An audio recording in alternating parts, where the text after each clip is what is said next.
မလာလဲတွေ့ပဲကမင်းစိမ့်လို့တော့မောင်ပြုံးပြုံးတော့အတွေ့ခဲရသူပမာမလေးရဲ့မင်းတဘောဆိုချောနိုင်ဘူးလေ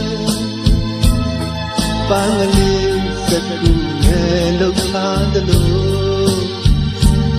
မျိုးမတော်ရှင်မတော်နိုင်ပါမောင်လို့လူရှမ်းကလေးတယောက်မို့နှောင်းနေနေတာလားရင်နာဆရာမင်းအတွက်ဒုက္ခ